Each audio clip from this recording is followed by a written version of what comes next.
하나님께서 우리 실로암 찬양을 받으신 줄로 믿습니다. 우리 옆에 있는 분들과 인사하죠. 반갑습니다. 잘 오셨습니다. 사랑하고 축복합니다.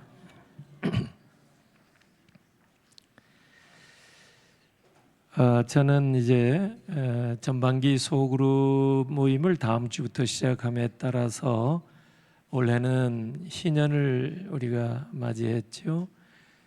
그래서 전반기에는 제가 느헤미야서를 쭉 강해하고자 합니다.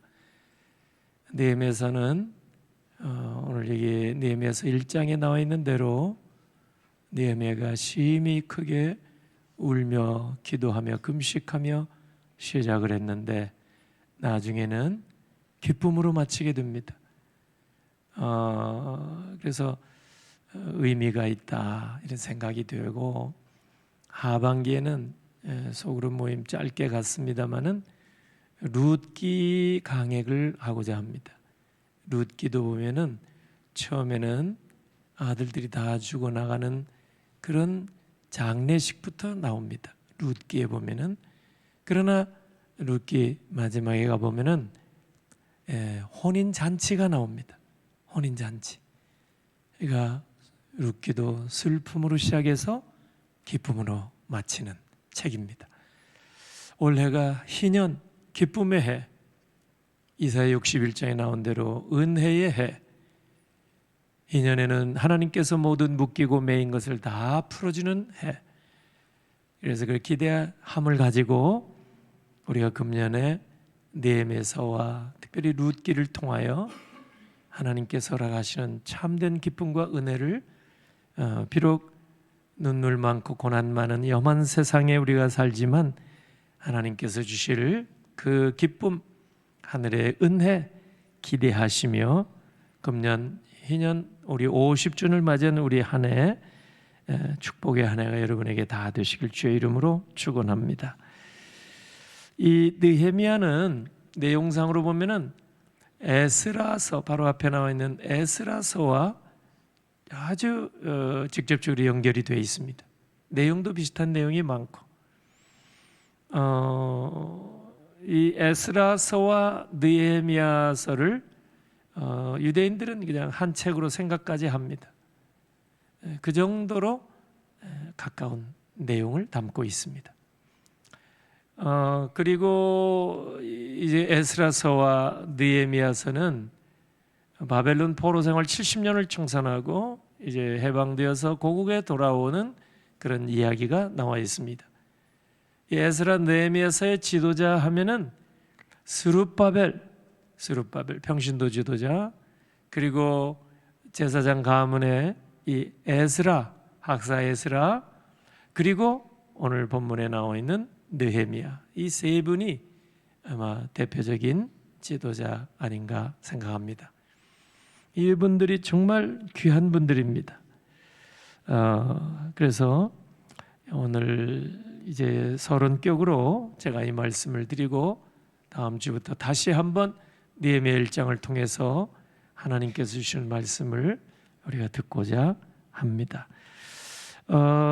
이 내용이 비슷하다고 그랬는데 느헤미야 말고 바로 앞에 에스라 1장 1절에 보면은 이렇게 되어 있습니다.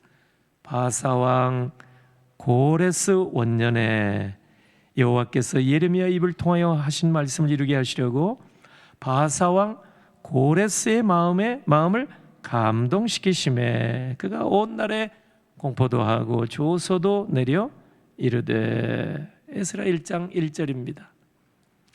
그 배경을 보면은 페르시아의 이 고레스 왕이 사실은 그렇게 정치적으로 두각을 나타낸 사람은 아닙니다. 그냥 페르시아, 지금의 이란입니다. 페르시아 지역의 왕이요, 또 미디아, 그러니까 성경에 메데라고 나오는데 그 지역의 이제 왕입니다.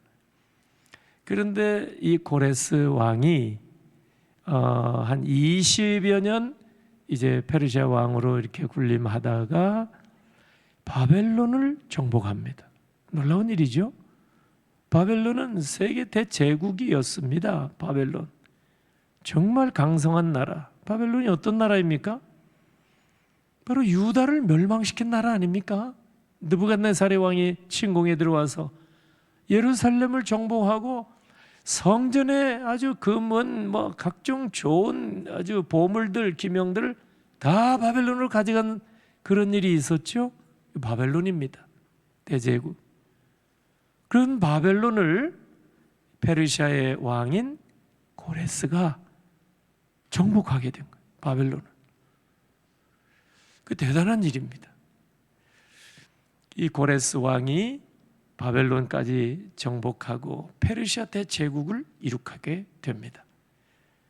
그리고 나서 첫 번째로 단행한 일이 바로 포로 생활 70년, 바벨론 치하에서 70년 이렇게 포로 생활하던 유다 백성들을 해방시켜 준 일.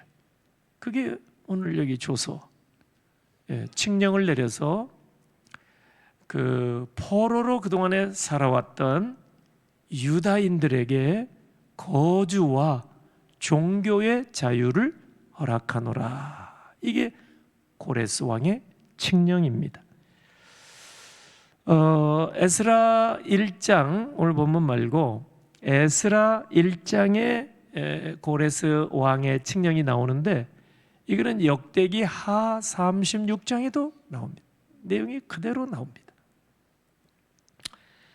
근데 거기에 이제 보면은 하나님께서 고레스를 이렇게 들어 쓰셨구나 우리가 알게 되는데 이사야 44장 28절 보면 하나님이 고레스를 가리켜서 내 목자 이렇게 말씀하세요.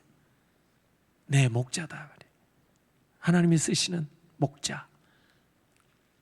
놀라운 말이죠. 고레스. 그래서 우리는 고레스 그러면 좋게 생각해요.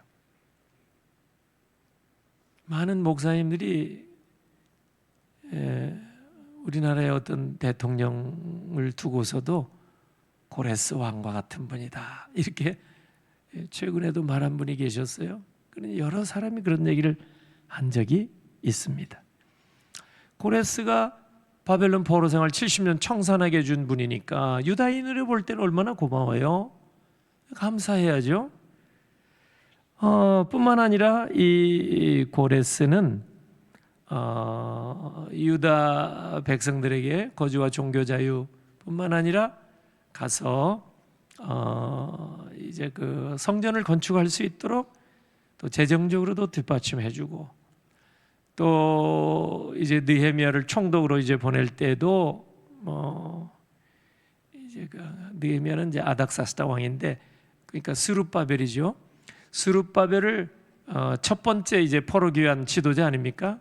평신도 지도자 이 스룹바벨을 보낼 때 도적들이 많고 강도들이 많이 출몰하니까 그 1,500km나 되는 그 원거리를 걸어서 이제 가게 될 때 위험이 많으니까 이 고레스 왕이 군사까지 내어줬어요. 그러니까 얼마나 고마워요. 이 유다인들이 생각할 때도 얼마나 고맙겠습니까? 그래서 많은 성도들이 고레스 그러면 하나님도 내 목자 이렇게까지 칭찬해 주시고 유다인들에게 좋은 일 많이 했으니까 신약에 여러분 사도행전 10장에 나오는 이태리 출신 백부장 가운데 같은 종씨가 나오죠. 누굴까요? 네? 고넬료 있잖아요. 고넬료. 고씨는 아닙니다. 고석원 집사님. 근데 그냥 하는 얘기지 뭐. 그래서 많은 사람들이 고넬료처럼 생각하더라고요. 왜? 고넬료는 사도행전 10장 읽어보면 경건한 사람, 하나님께 구제, 기도도 많이 하고 백성들 가난한 사람 구제도 많이 한 사람, 이방인인데 그 칭찬의 얘기가 나오잖아요. 사도행전 10장. 그러니까 이 느헤미야 당시에 고레스 바사의 왕도 정말 훌륭하다. 고넬료도 훌륭하고 아마 비슷하지 않을까 이런 생각하기 쉽습니다만은 학자들이 이제 연구해 놓은 글을 이렇게 보면은 고레스가 그래도 이제 고넬료는 하나님을 경외했다고 나와요. 근데 고레스가 여호와 하나님을 경외했다, 그런 내용은 보이지 않는다는 거죠. 고마운 일을 많이 한 건 사실인데 학자들 연구에 따르면 고레스가 여호와를 섬겼다고 하는 그 가능성은 매우 희박하다, 이렇게 말을 합니다. 다만 고레스는 대제국의 군왕으로서 그 자기가 지배하는 타민족의 종교나 풍습을 인정해주는 그런 조서를 많이 내렸다는 거예요. 고대 사회의 군왕들이 그런 일을 많이 했다는 거예요. 그래서 자기가 식민 통치하고 지배하는 피지배 민족들을 안돈시켜서 이제 통치력을 더 강화하려는 그런 생각으로 그런 외교적인 그런 조서를 많이 내리는 적이 있다, 이런 얘기입니다. 근데 성경에 보면 하나님이 고레스를 그냥 도구로, 하나님께서 택한 백성 이스라엘을 구원해내기 위한 하나의 도구로 그냥 들어서 쓰셨다, 우리가 그렇게 생각하면 아마 이상이 없을 것 같습니다. 에스라 1장 1절에 보면 하나님이 그 고레스, 바사왕 고레스의 마음을 감동시키심에 에스라 1장 1절에 이거 흔들어 깨우셨다, 이 말입니다. 이건 믿음이 없는 것으로 우리가 짐작해 볼 수가 있죠. 그런 사람을 이렇게 추스려서 하나님이 이렇게 일꾼으로 쓰셨다, 이제 그런 뜻이겠죠. 그러니까 하나님은 자기 백성뿐만 아니라 자기 백성을 구원하시는 계획을 위해서라면 비록 이방인이라도 누구든지 하나님은 임의로 들어서 얼마든지 사용하시는 분인 줄로 믿습니다. 여러분, 그래서 우리가 고레스에게 너무 감사하다 머리 숙여 절하고 그렇게 해서는 안 돼요. 물론 감사의 마음은 전해야 되죠. 자, 여러분 성경을 보세요. 스룹바벨이 제1차 포로교환 했을 때 물론 고레스 왕이 그렇게 많은 혜택과 편의를 제공해 주고 해방령까지 내려준 것이 사실이지만 스룹바벨이 하나님 경외하는 것처럼 고레스 임금을 추앙하고 그렇게 하지는 않았습니다. 사실 우리가 잘못하면 하나님께서 이 모든 일을 다 계획하시고 일을 만들어서 택한 백성을 이렇게 해방시켜 주시고 고국으로 돌아가게 해주신 것인데 그 생각을 못하고 하나님 생각은 못하고 우리 고레스 왕이 이런 은전을 베풀어 주셨다 이렇게 생각하고 하나님 앞에 감사치 아니하면 그 잘못된 거라 그 말이죠. 오늘 이제 본문 느헤미야 1장으로 와 보면 이제 하갈의 아들 느헤미야가 나옵니다. 하갈의 아들 느헤미야의 말이라, 회고하는 거예요, 회고. 느헤미야가 이제 보통 이 책을 썼다 그렇게 이제 알려져 있으니까 이제 회고하는 거예요. 지난 있었던 일들. 그 언제였는가? 아닥사스다 왕 제 20년 기슬루월 이렇게 연도를 밝힙니다. 아닥사스다 왕은 페르시아 고레스의 한참 몇 대 후대 임금입니다. 6대입니다. 6대. 고레스가 이제 바벨론을 통일하고 페르시아 대제국의 초대 임금이라면 이 아닥사스다 왕은 6대 임금. 이 아버지가 누구냐면 에스더 시대 바로 앞서서 바로 아하수에로 임금입니다. 아하수에로 임금이 그 세계사에서는 그 크세르크세스라고 합니다. 그 아들 된 이 아닥사스다, 이 지금 느헤미야 시대 아닥사스다 왕도 그 이름 속에 크세르크세스라는 이름이 들어가 있어요. 아르타 크세르크세스. 그러니까 그 집안이라는 것을 우리가 그 이름만 보면 알 수가 있습니다. 그러니까 이분이 통치할 때 바사의 6대 임금 아닥사스다 왕이 통치하던 해온 그 가을, 기슬루월은 가을입니다. 늦가을. 그때 수산궁에 있었는데 주인공이 여기 느헤미야로 나오죠. 느헤미야 말로 시작하죠. 이 페르시아에 여러 궁전이 있었는데 겨울이 되면 임금이 기거하는 곳이 바로 수산궁입니다. 그게 겨울 궁전입니다. 거기에 이제 늦가을이니까 임금이 거기와 기거하고 있을 때 여기 11절 보면 술관원이라 술관원이 되었다. 왕의 술관원. 그러니까 지금으로 얘기하면은 그 아마 식음료부 총책임자 매니저 뭐 그렇게 생각하면 될 것 같아요. 아무나 시키지 않아요. 느헤미야가 그 일을 맡은 거예요. 식음료 총지배인이 됐다 이 말이죠. 이거는 왕의 생명과도 누가 독타면 안 되잖아요. 얼마나 중요한 위치입니까? 조선시대에도 보면은 기미상궁도 가지고 독 누가 넣나 맛보는 사람까지 두었잖아요. 그러니까 이거는 믿음이 있어야 돼요. 신뢰가 가는 사람, 실력이 있는 사람, 왕하고 늘 같이 대하니까 매일 같이 밥 먹을 때마다 만나니까 왕과 대화의 상대가 돼야죠. 그 실력도 있어요. 지식이 있어야 돼요.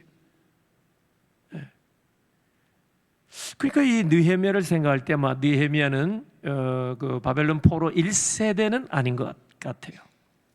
1세대는 외국말 배워도 뭐 본토 사람처럼 이렇게 할 수 있겠습니까? 이 아람어를 구사하는 이 바벨론 거기 가서 그러니까 이 느헤미야는 이 왕의 최측근의 자리까지 지금으로 보면 공무원 시험 봐가지고 거기까지 올라갔다 하면은 그 지역의 언어 아람어는 아주 능통하는 그렇다면 아마 바벨론 포로 2세대 아니면 3세대가 아닌가 이렇게 짐작이 되어집니다. 아무튼 이 느헤미야가 그렇게 어떻게 보면은 아주 높은 자리에 임금의 최측근이니까 높은 자리죠.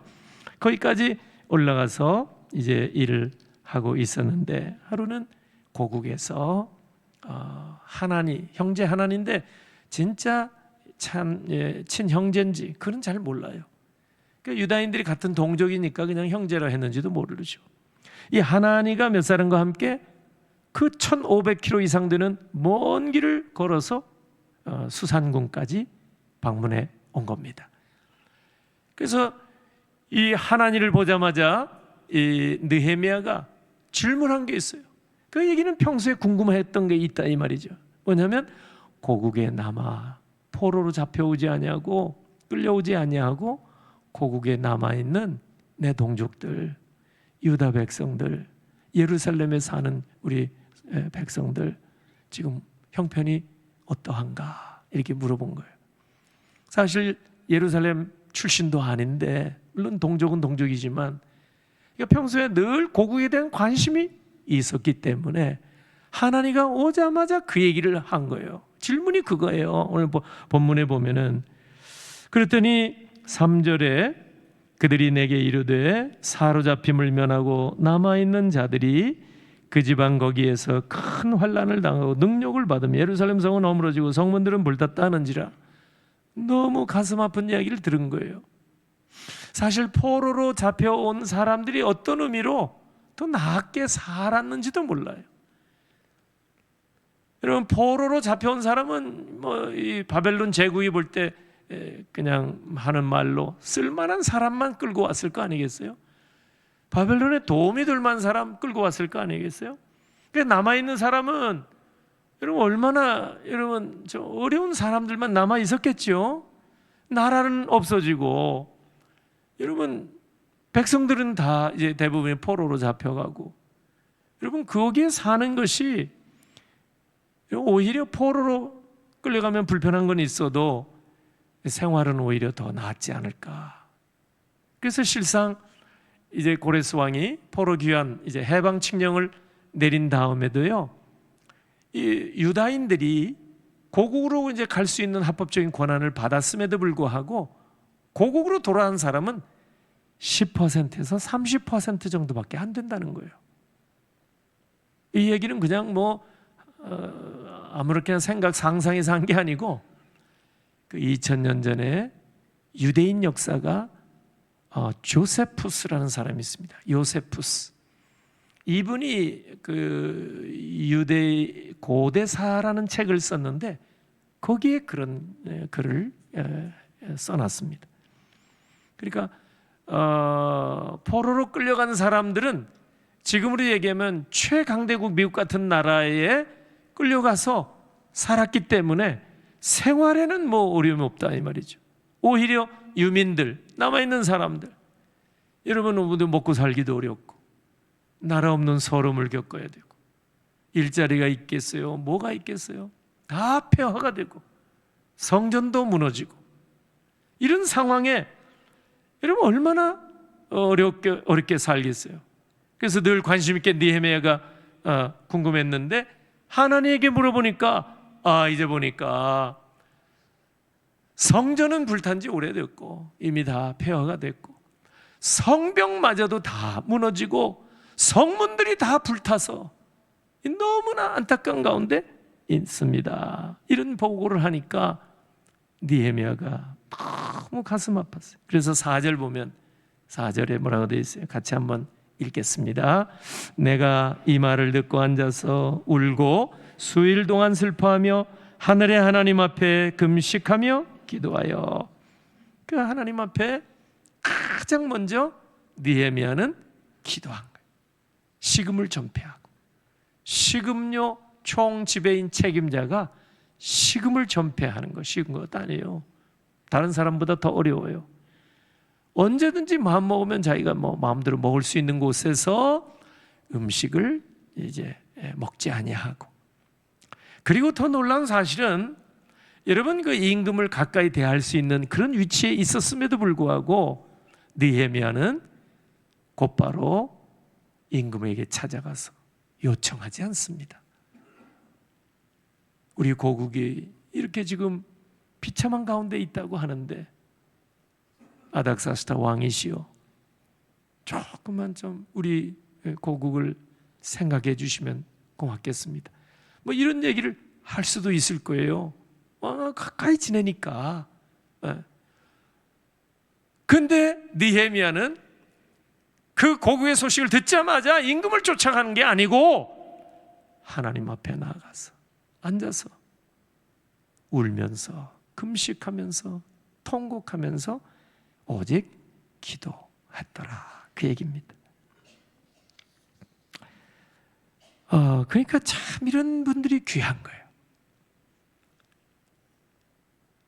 저도 말씀드린 대로 에스라 느헤미야서를 통해서 3명의 정말 귀한 지도자, 1차, 2차, 3차 포로 귀환의 지도자 스룹바벨, 에스라 그리고 느헤미야, 이분들은 여러분 그냥 세상 그냥 연히 정치인하고 다른 사람들이, 세상의 어떤 지도자하고 다른 사람들이 하나님에 대한 절대 신앙을 가진 분들이, 오직 하나님 신앙. 그러니까 이 느헤미야도 고국에 대한 그 소식을 듣자마자 임금이 아니라 하나님 앞에 나아가서 엎드려서 금식하며 눈물로 간절하게 기도부터 했던 겁니다.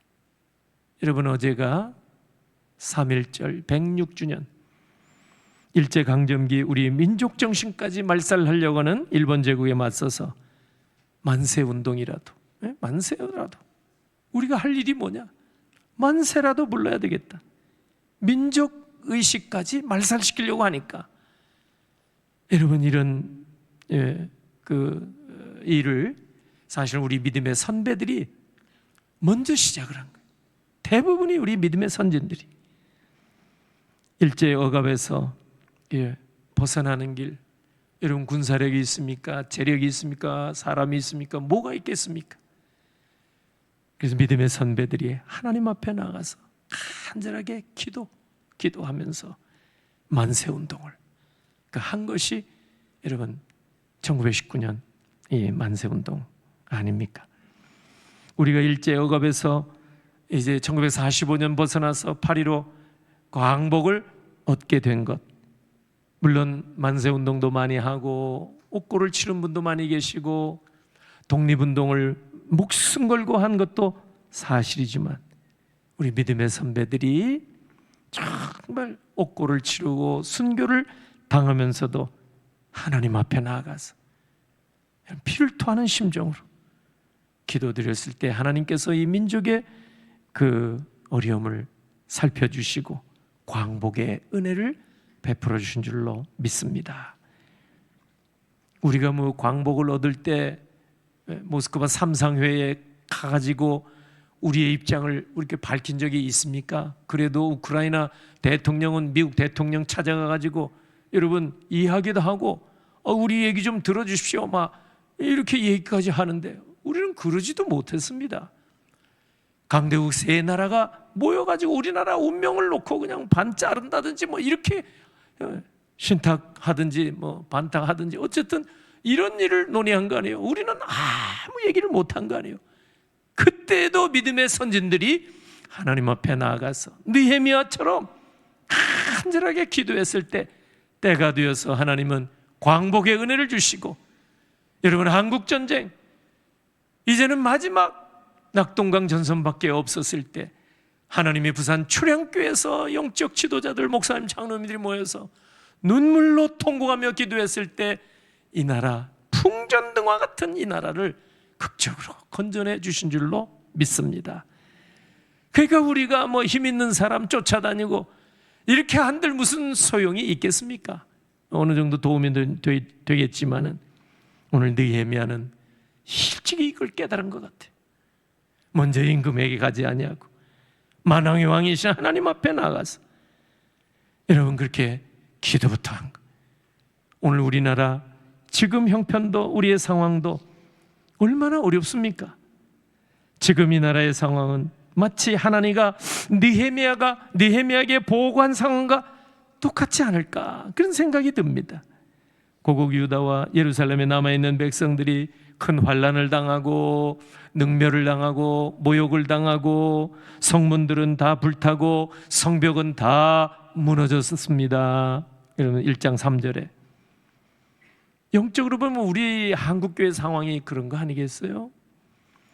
우리도 지금 주의 백성들이 어려움을 많이 겪고 세상 사람들에게 손가락질을 많이 당하고 믿음의 사람들이 뭐 잘못한 것도 있긴 하지만은 얼마나 어려운지 몰라요. 지금 예루살렘 성벽이 무너지고 성문들이 다 불탔다고 하는데 한국교회 지금 성벽이 무너졌다. 영적으로 생각해 보세요. 이게 무슨 얘기예요? 울타리가 다 없어진 거예요. 그러니까 성 안에 살던 사람들이 다 뿔뿔이 흩어진 거예요. 유민들이라는 게 그런 거 아니에요? 일자리 생기면 나가야 되고 돈벌이 생기면 나가야 되고 이참저참해서 다 떠나고 예루살렘 여러분 거주민들이 이제 다 텅텅 비고 말이죠. 경계선이 무너졌단 말이에요. 그러니까 짐승들 승량이 이런 짐승들이 들어오게 되고 여러분 영적으로 생각해 보세요. 한국교회 경계선이 무너지고 성벽이 무너지고 성문이 다 불타 없어지고 만약 그렇다면 여러분 어떻게 되겠어요? 세상에 세속주의가 교회에 막 이리 얼마나 물밀듯이 들어오고 황금만능주의가 들어오고 이단 사설들이 막 들어오고 여러분 젊은 사람들은 교회에서 떠나고 예루살렘 성벽 한때는 시온성 거룩한 성 하나님의 백성들이 모여 거주하는 이 귀한 성 그 성벽이 다 무너지고 성문이 불타 없어지니까 거기에 사람들이 포로로 잡혀가고 여러분 일자리 찾아서 다 떠나고 빈 곳이 되는 거예요. 그럼 얼마나 참 안타까운 모습입니까?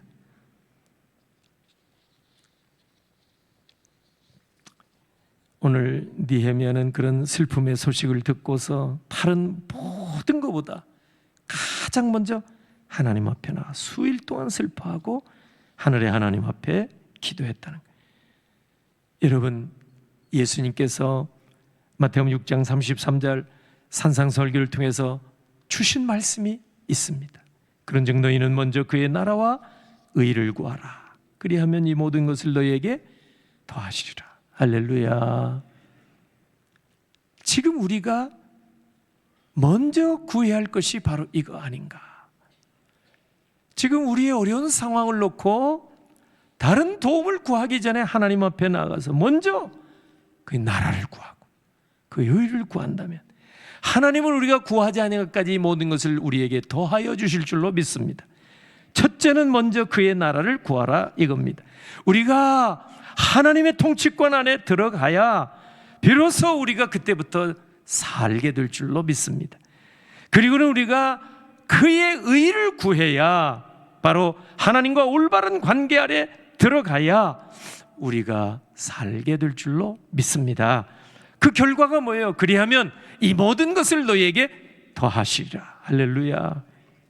스룹바벨이 그렇게 해서 힘도 없고 백도 없고 돈도 없는 바벨론 포로 귀한 자들 마음을 모아서, 여러분 성전 건축이었죠.